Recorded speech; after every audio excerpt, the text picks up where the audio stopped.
मोदी की नई कैबिनेट की पहली कैबिनेट मीटिंग का पहला बड़ा फैसला आ गया है। इस कड़ी में यह बड़ी उम्मीद जगी है, एक बड़ा फैसला दिया है और इस उम्मीद को पूरा किया जाएगा। ईपीएस पेंशनर्स के लिए अर्जेंट खबर। सरकार का पेंशनर्स को शानदार सौगात।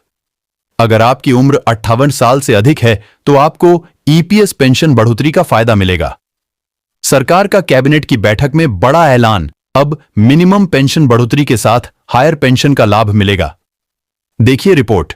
नमस्कार, जय हिंद, वंदे मातरम। पेंशन धारकों की ईपीएस की पेंशन की बढ़ोतरी को लेकर बहुत बड़ी खबर मिली है कि ईपीएस पेंशन धारक उनकी पेंशन को लेकर जारी हो चुका है नया सर्कुलर। साथ ही कैबिनेट की बैठक से पेंशन को लेकर भी बहुत बड़ा ऐलान हो चुका है। तो कौन से प्रस्ताव को मिली कैबिनेट की बैठक से स्वीकृति? कैबिनेट की बैठक से भी पेंशन को लेकर बहुत बड़ी गुड न्यूज बताई जा रही है। साथ ही जो 78 लाख पेंशन धारक है उनके लिए बहुत बड़ी ईपीएफओ के द्वारा जानकारी जारी की गई है। तो क्या ईपीएफओ ने आपकी पेंशन को लेकर नया सर्कुलर जारी किया है? साथ ही कमांडर अशोक राव से और कोर्ट से आपकी पेंशन को लेकर क्या फैसला होने वाले? तो तमाम आज दिन भर की ईपीएस पेंशन से जुड़ी छोटी बड़ी सभी खबरों को जानने वाले कि बजट से पहले क्या पेंशन धारकों को मिलेगी सौगात, क्या पेंशन को लेकर अपडेट होने वाली है। तो आप सभी पेंशन धारकों से रिक्वेस्ट है कि वीडियो बिल्कुल ही ध्यान से देखते रहेगा। सरकार गठित होते ही मिला पेंशनर्स को बहुत बड़ा तोहफा। कैबिनेट की बैठक में बड़े ऐलान और ईपीएस पेंशनर्स को भी मिला उनका असली हक।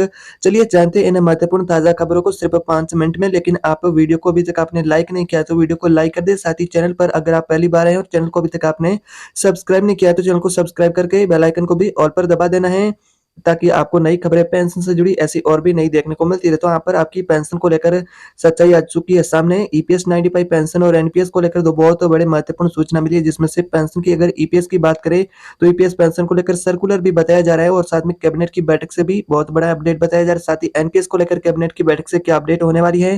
तो इन तमाम जो महत्वपूर्ण अपडेट है, जो सभी पेंशन धारक है जो इंतजार काफी लंबे समय से कर रहे थे, उनके लिए बहुत बड़ी महत्वपूर्ण अपडेट होने वाली है।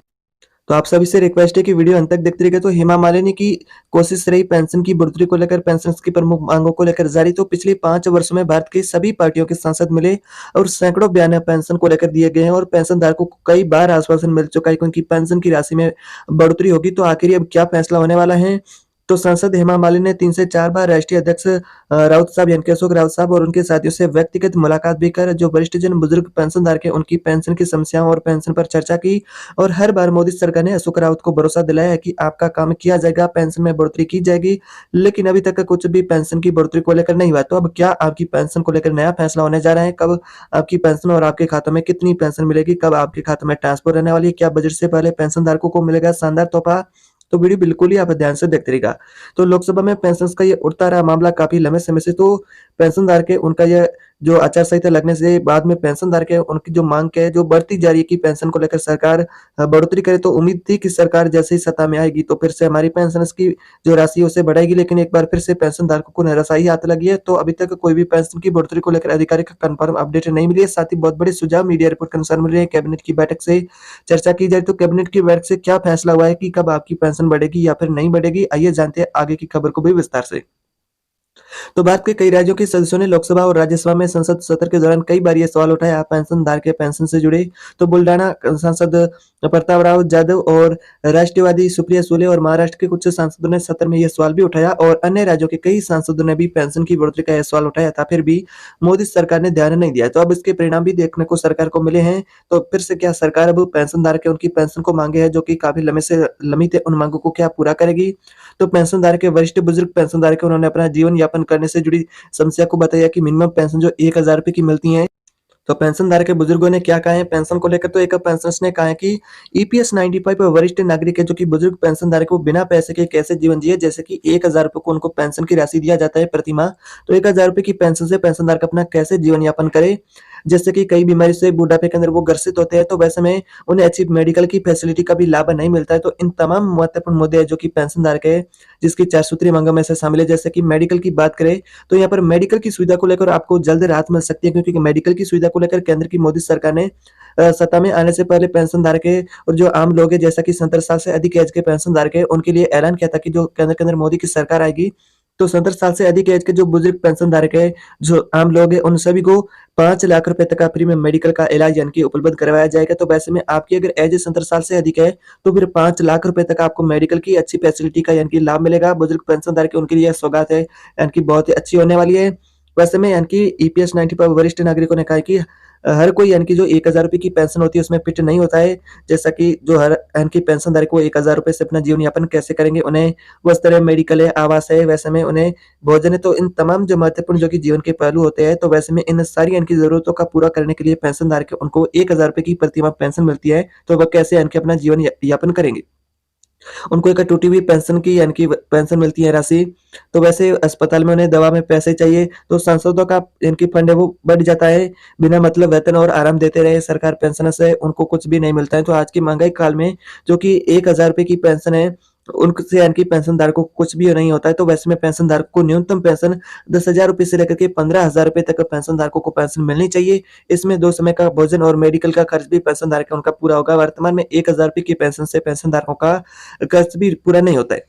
तो पूरे भारत में ईपीएस 95 वरिष्ठ नागरिकों की संख्या लगभग वर्तमान में बात करें तो 17 लाख से भी अधिक होने वाली। तो आप इस तथ्य को भी नहीं भूलेंगे कि इन सभी नाराजगी ने आपको वापस लाया है। तो यहाँ पर पेंशनधारकों ने कहा है कि पेंशनधारकों की संख्या एक बड़ा यानी कि संख्या है, तो वैसे में ये इनकी इंतजार सरकार से सभी यानी कि पेंशनर्स का कि सरकार सत्ता में आएगी तो हमारी पेंशन की राशि में इजाफा करेगी, क्योंकि सरकार ने पहले पेंशनधारकों को कई बार आश्वासन दिया है। तो वैसे में अब सरकार सत्ता में आ चुकी है। जैसा कि अब नया फैसला क्या होता है, तो उम्मीद बजट से पहले की जा रही है कि पेंशनधारकों की जो काफी लंबे समय से लंबित मांगे हैं जो कि पूरा किया जा सकता है।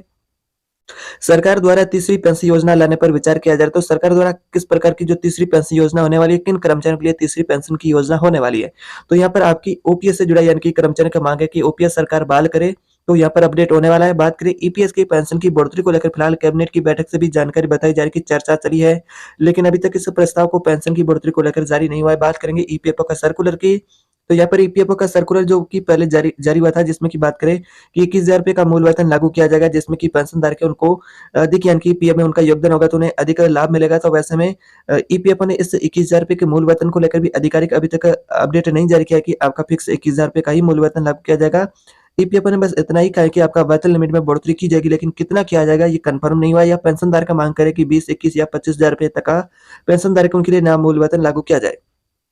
तो इस प्रकार आपके लिए आज दिन भर की छोटी बड़ी ईपीएस पेंशन से जुड़ी अपडेट होने वाली है। अगली बड़ी अपडेट आ रही है आपकी ओपीएस से जुड़ी। तो सरकार द्वारा तीसरी पेंशन योजना है जिसे लाने का प्रस्ताव क्या होने वाला है। तो केंद्रीय कर्मचारी की मांगों को देखते हुए सरकार एक तीसरी पेंशन योजना लाने पर विचार कर रही है। इसमें पुरानी और नई पेंशन योजना के अंतर को पूरा करने का प्रयास किया जाएगा।